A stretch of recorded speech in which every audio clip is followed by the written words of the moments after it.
મને એવું લાગે પશુપતિનાથ તો રાજી થતા હશે, પણ તમારા પૂર્વજો ઉપર બેઠા બેઠા રાજી થતા હશે. 50 વર્ષ સુધી એમના કરેલા સત્કર્મ તમે જ્યારે એને પૂજાના રૂપમાં રૂપાંતરિત કરી રહ્યા છો ને આજ જો મોડું બોલવું ને તેનો કોઈ મતલબ નથી. આજ તમારો દી છે.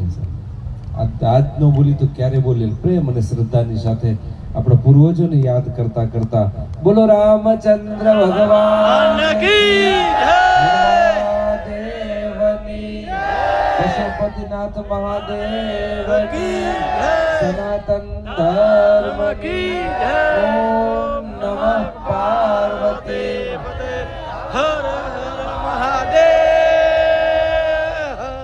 હવે તમારો અવાજ ગગનમાં ગાયજો.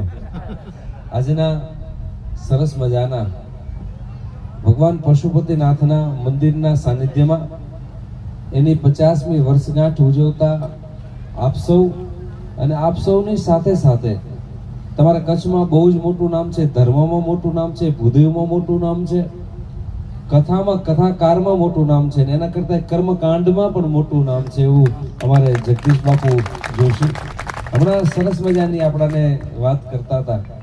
સાહેબ, સમાજના આગેવાન કોને કહેવાય ખબર છે?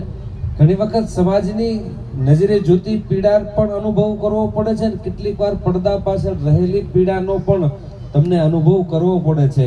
એવા ભાઈ શ્રી ખેંગારભાઈ, પૂજ્ય હીરા ભુવાજી, બધા ભુવાજીઓ, દુધઈથી આવેલા પૂજ્ય સીતારામ બાપુ અને અલગ અલગ ગામથી અને દેવસરના બધા જ મારા વાલા વડવાળા દેવના સેવકો. સાહેબ, રામાયણમાં લખ્યું છે સરસ મજાની વાત કે ભાગ્ય બિના નર પાવત નહીં. કંઈક ઈશ્વરની કરુણા મારા તમારા ઉપર બધા ઉપર છે. એટલા માટે મેં લગભગ ખેંગરભાઈ એવા બહુ ઓછા કાર્યક્રમ કર્યા છે.